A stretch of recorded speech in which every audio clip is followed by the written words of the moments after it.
شوہر اپنی بیوی کو مطلب باہر بھی لے جاتا ہے، خوش بھی رکھتا ہے، ساری چیزیں کرتا ہے، لیکن بیوی پھر بھی خوش نہیں ہوتی اس کے لیے، تو وہ نبی الاسلام کو یاد کر لیں.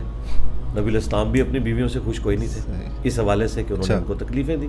سورۃ الاحزاب میں ہے وہ تو اللہ نے انٹروین کیا کہ انہیں طلاق دو، پھر انہیں ذرا خیال آیا کہ ہم نے کرنا. تو اگر نبی الاسلام کو اپنی بیویوں سے تکلیف پہنچی ہے، بخاری مسلم میں آپ 1 مہینہ تک ناراض رہے، گھر کی چھت پہ چلے گئے، اسے ایلا کہتے ہیں، جس میں وہ آپ کے جسم پہ چٹائی کے نشان تھے. حضرت عمر ملنے گئے اور آنکھوں میں آنسو آ گئے، بیویوں سے ناراض ہو کے اوپر شفٹ ہوئے تھے. قرآن کی آیات نازل ہوئی سورۃ الاحزاب کی پارہ نمبر 21 کے اینڈ پہ، اے نبی اپنی بیویوں سے فرماؤ اگر تم دنیا اور اس کی دولت چاہتی ہو تو آؤ میں تمہیں پھر طلاق دے کے رخصت کر دیتا ہوں، اور اگر اللہ اس کا رسول اور آخرت کا گھر چاہتی ہو تو اسی طریقے سے نبی کے ساتھ اسی فقر میں گزارا کرنا ہوگا.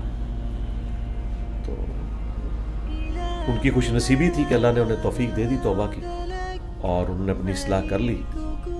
وہ اگر نبی کو اپنی بیویوں سے تکلیف پہنچی ہے، ہمیں پہنچے تو کوئی مسئلہ نہیں ہے. بخاری مسلم میں حدیث ہے، عورت ٹیڑھی پسلی سے پیدا ہوئی ہے، اسے نفع حاصل کرو، سیدھا کرنے کی کوشش نہ کرو، اسے توڑ بیٹھو گے، اور طلاق دینا اسے توڑنا ہے.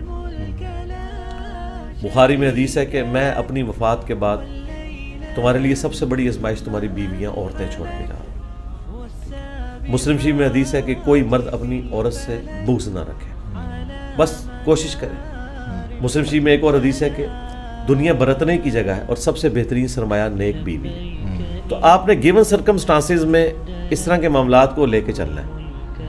اور ایک اور حدیث ہے جس سے شاید آپ کو صبر آ جائے، وہ بخاری مسلم دونوں میں، کہ عورت کا یہ حال ہے کہ پوری زندگی اسے سکھی رکھو، ایک دفعہ بھی تم سے اسے تکلیف پہنچ جائے تو یہ کہے گی جب سے تیرے عقد میں آئی ہوں میں نے سکھ کا ایک دن بھی نہیں دیکھا. یہ تو نبی الاسلام فرما رہے ہیں کہ ایسا ہوگا.